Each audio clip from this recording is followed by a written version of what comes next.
dia. Nós somos o grupo composto pela Lívia, pelo Lucas e por mim, Nayara. E a gente vai construir o nosso mapa mental de acordo com as nossas explicações, que vão ser uma depois da outra. E a gente começa aqui o nosso mapa mental com a ideia central do Nietzsche. E a gente vai falar um pouco agora sobre a vida dele e depois sobre as concepções de arte que ele define. Então, pode vir Lucas, que vai começar. Bom dia, meu nome é Lucas.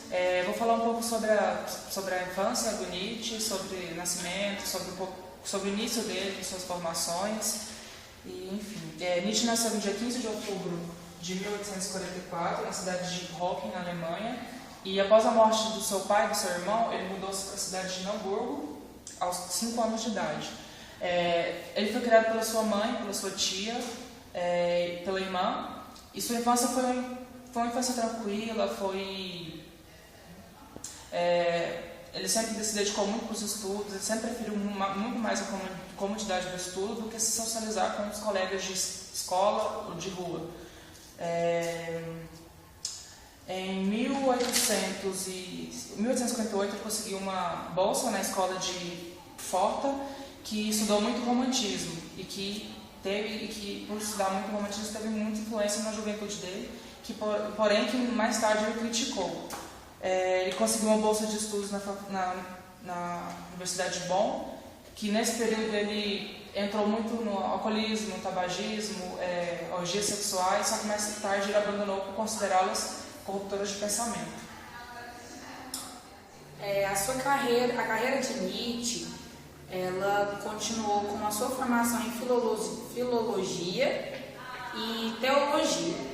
As obras que a gente ressaltou aqui foi O Nascimento da Tragédia, A Vontade de Potência, Nietzsche contra Wagner, Humano Demasiado Humano.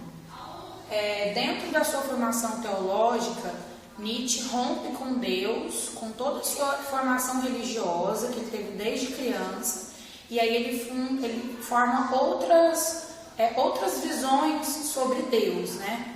E dentro disso, a gente vai falar sobre o nascimento da tragédia, essa relação que ele teve de Deus, natureza e ser humano. Mas isso a gente vai explicar mais tarde. Bom dia.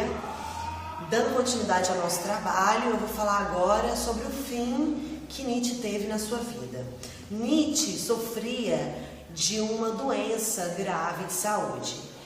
Acredito, pelos escritos, que era sífilis.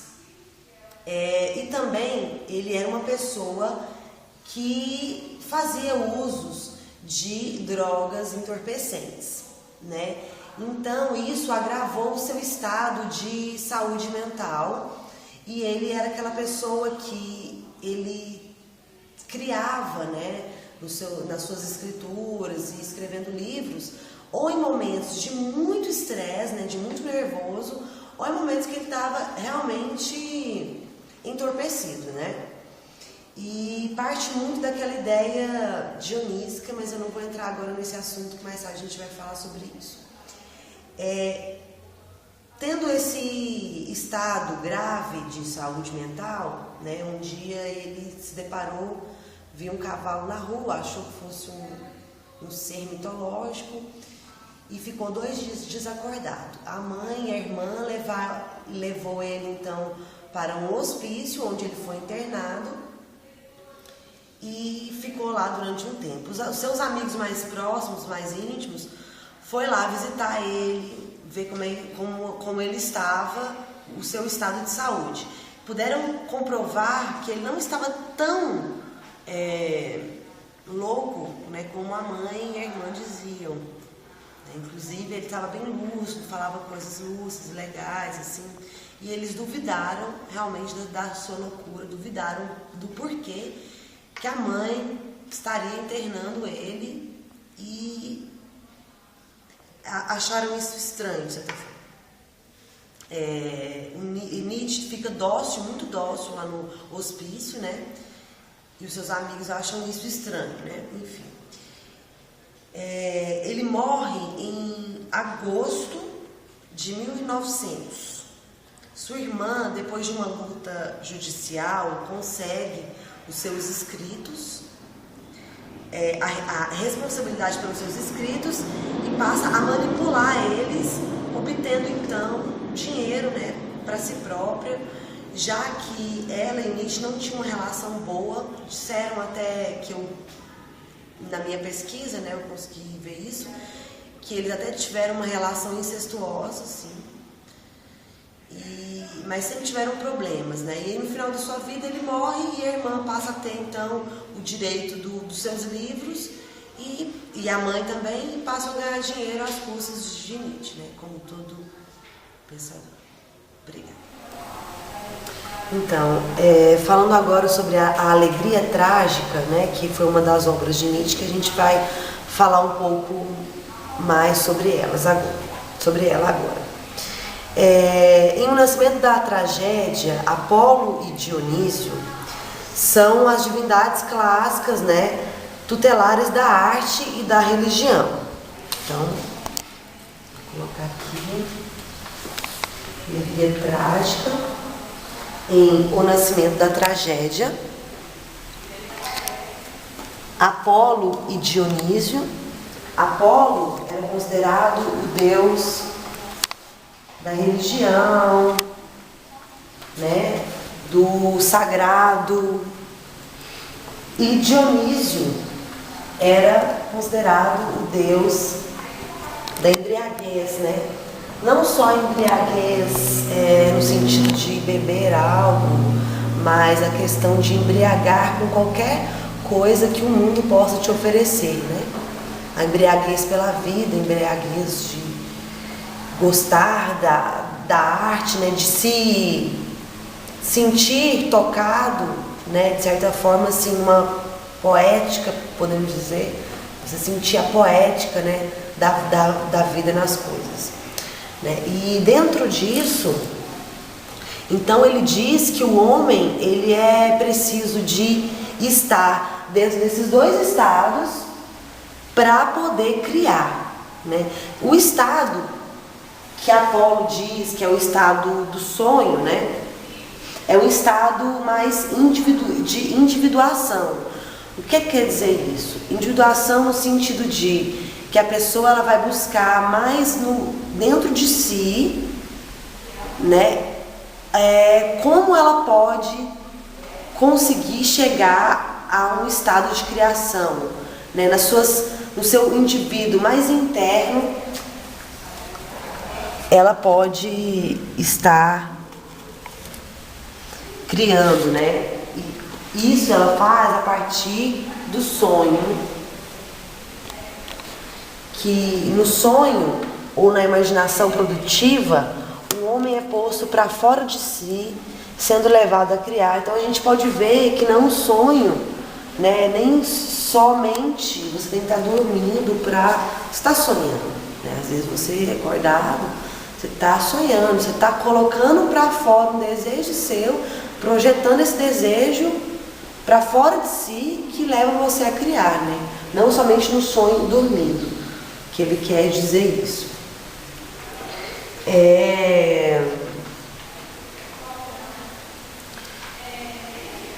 Então, nas visões apolíneas do sonho ou da imaginação produtiva, aparecem as figuras ideais dos deuses e, em geral, o limite, a medida, a separação e a individuação, os elementos plásticos.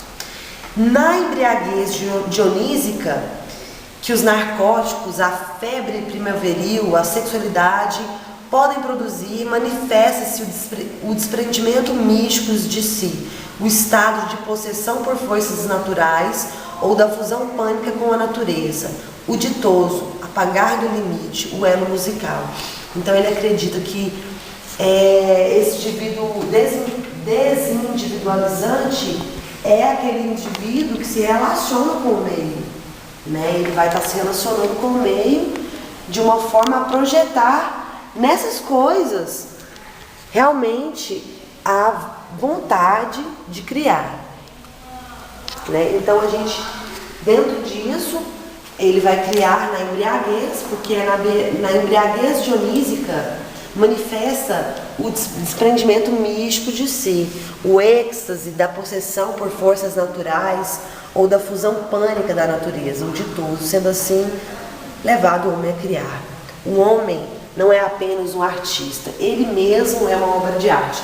Essa frase que Nietzsche usava muito, né, o homem não é apenas um artista, ele mesmo é uma obra de arte, fica muito claro que Nietzsche ele valoriza muito mais o artista do que a obra, porque para ele o artista já é uma obra de arte, porque se ele é levado a criar, ele já é uma obra de arte. Eu vou falar um pouquinho sobre a tipologia do artista, né? Para Nietzsche, o artista é um ser ambíguo, possuidor de traços reativos, mas também afirmativos. Eu vou ler um trechozinho que está presente no livro, que fala um pouco sobre isso. O artista pertence a uma espécie mais forte, que seria em nós prejudicial, doentio, nele é uma natureza. E a partir desses conceitos, né, sobre a arte, que a Nayara explicou pra gente, ele criou 4 tipos de tipologias do artista, que no caso seria o artista dionísico, que ele é destruidor de formas, que pode resultar de uma riqueza ou superabundância de forças, capaz de destruir por serem portadoras do futuro. Tem também o artista do ressentimento, que expressa o ódio, a grandeza passada, a sua revolta. O artista ditírâmbico, que expressa o amor ao mundo, a sua gratidão em relação a ele. E o artista do pessimismo, como o próprio nome já diz, né? Ele expressa energias ruins, sofrimento, quer mostrar a sua feiura, o seu próprio vazio, a sua dor. E vendo esses conceitos de arte de Nietzsche, a gente pode perceber que a arte para ele é um modo de vida, né? Que a partir do momento que algum indivíduo vai descobrindo seus traços pessoais, suas características pessoais, vai se classificando em dessa tipologia que ele cria. Agora, para finalizar sobre a fisiologia da arte, nós vamos falar um pouquinho do que Nietzsche coloca sobre o espírito da música. Para ele, o espírito da música é um espírito inaudível, é impossível de ser representado. Para ele, o espírito da música, ela é impossível de ser tocado, mas que ela inspira os músicos e que não é mais do que uma pulsação primordial da afetividade original. A gente pode perceber no filme de Beethoven que tem uma cena que ele fica sentado em frente ao rio e ele vai ouvindo assim como se ele estivesse traduzindo as palavras de Deus na música. A gente pode pegar esse trecho desse filme e observar que naquele momento é como se ele escutasse esse espírito da música. Ele é um espírito que ele não pode ser ouvido, mas que ele pode ser sentido por esses seres que são os músicos. E toda música, ela, por mais fúnebre que ela seja, ela é uma música alegre. Dentro, principalmente, desse sentido do nascimento da tragédia, onde a gente fala que mesmo mesmo triste, ele também é alegre, ele também carrega essa beleza. Então, na música também ele coloca isso, que mesmo uma música triste, ela é alegre pela beleza que ela tem, pelo que ela causa no espectador que está ouvindo. E a gente também coloca aqui o espírito da música bem pertinho dessa concepção de arte, que ele fala que a verdadeira finalidade da obra de arte é suscitar no espectador o estado criador artístico. Então, não só não só o músico que está produzindo aquela música, mas também o espectador que está ouvindo, ele também se sente criador, ele se sente tocado pela música a ponto de sentir parte daquela obra de arte. E isso sim é o estado mais feliz do ser humano. Então, mesmo se a música for triste, ele se sente feliz. Ele vai dividir a música em apolínea e dionisíaca. A música apolínea, ela é etérea, ligeira, lúdica, ela desdobra-se como uma arquitetura em movimento, soberanamente e ordenada e ordenadora, comprometida por um excesso de boas maneiras, de elegância e sociabilidade. Então, para Nietzsche, esse estado apolíneo, ele coloca como exemplo para a gente Mozart e Bach, que são essas músicas que a gente vai colocar respectivamente agora para a gente ouvir. Então, primeiro, essa música que vai começar é de Mozart.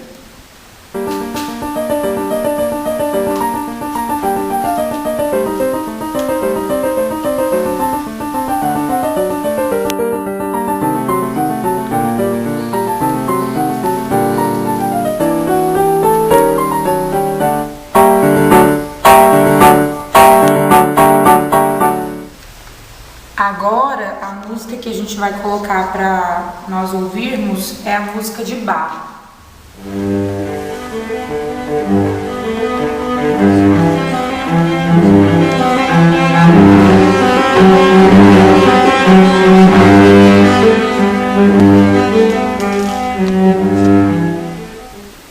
E, em segundo, o Nietzsche também coloca a música como uma música dionisíaca.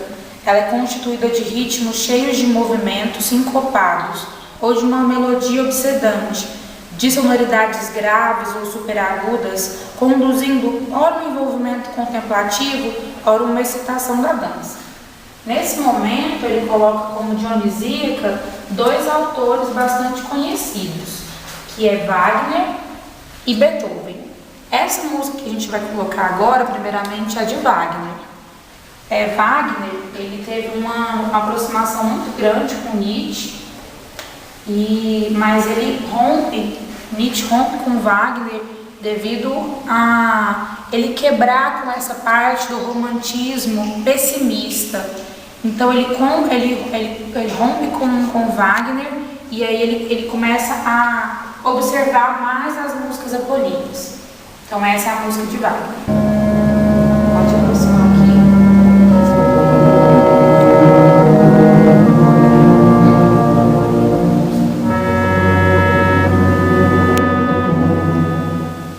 E por fim, mas não menos importante, também a música de Beethoven, que na minha opinião é um artista emocionante. E a gente vai colocar um pouquinho da sinfonia dele pra gente ouvir. E aí fica a dica para quem quiser assistir os vídeos, que tem muito filme de Beethoven, que ele mostra muito isso, do espírito da música de Nietzsche. Pode ir?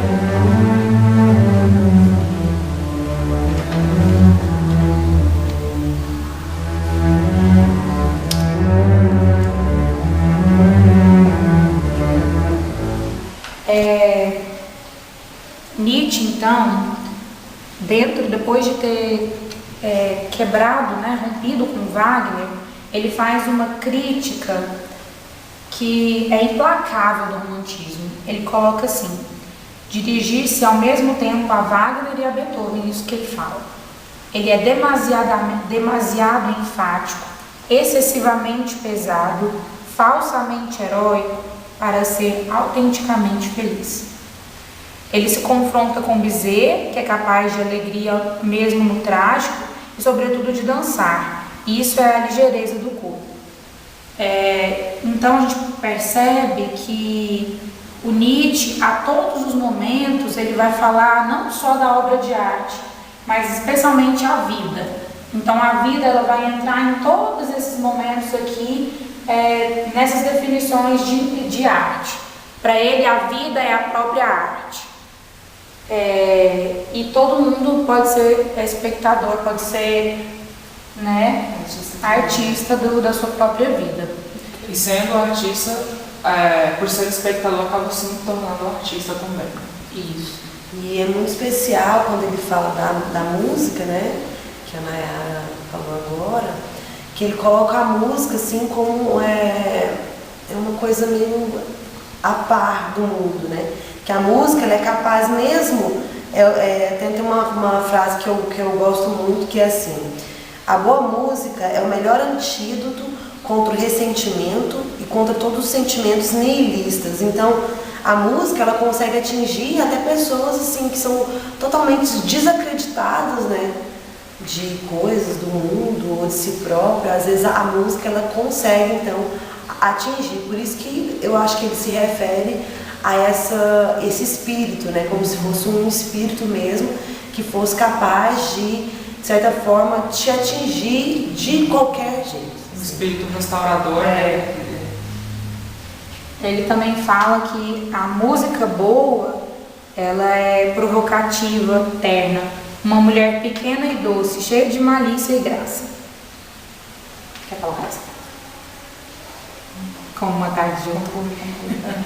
Bom, então a gente tem a conclusão de que o artista nietzschiano, ele tem que ter muito forte assim, as suas relações pessoais, a relação que ele tem com seus amigos. Então, um grupo nietzschista, ele é bem profundo, assim, ele tem uma ligação muito forte com a própria vida, e até nessa questão do estado de criação, de embriagar-se, ou então de ir pelo sonho. Esse artista nietzschiano, ele tem que sentir a arte, né? E por isso a gente vai colocar agora um vídeo do José Celso do José Celso Martinez Correia, que ele é o diretor do Grupo Oficina de São Paulo, e vocês percebem assim a forma com que ele fala sobre a vida, sobre essa forma de produção, e é muito importante assim essa visão dele, que é o que representa de fato como que um artista nietzschiano vê a vida, né? E só para encerrar mesmo, né, depois a gente vai colocar o vídeo, só para falar assim da complexidade, né, que é mesmo a gente falar sobre Nietzsche, né, visto que ele é uma pessoa assim, um parágrafo que você lê, você vê de uma forma, aí depois você lê de novo, são outras coisas que já surgem já, e você meio que fica assim, é muita informação mesmo. Tinha um pensamento, vem várias ideias. É uma linguagem muito rebuscada, né? Então você tem que realmente às vezes estar lendo de novo e várias vezes, mas assim, é sempre encantador, né? Porque, principalmente se tratando do que a gente falou agora, né, da música, assim, que eu acho que vai muito de encontro com o que eu acredito também, assim, sobre a música, né? Não só sobre a música, mas sobre a dança também, e sobre a arte, né, que ela é capaz de mudar mesmo a concepção e a vida das pessoas. E a gente percebe que a vida do Nietzsche inteiro, ele vai, né, para essa questão assim, da valorização da vida, da natureza, desse impulso que acontece. Então ele era uma pessoa assim, muito mais além da sociedade que ele vivia, tanto é que muitas vezes mal interpretado, chamado de louco. E enfim, a gente está apaixonado pelo Nietzsche. Acho que a gente se permitiu transitar dentro do Nietzsche, dentro das suas concepções, e isso afeta com certeza a nossa forma de ver a arte a partir de agora. Eu acho que é isso bacana de fazer um trabalho que trata de arte. Muito obrigada pela oportunidade, professor. A gente se vê mês que vem. Beijo.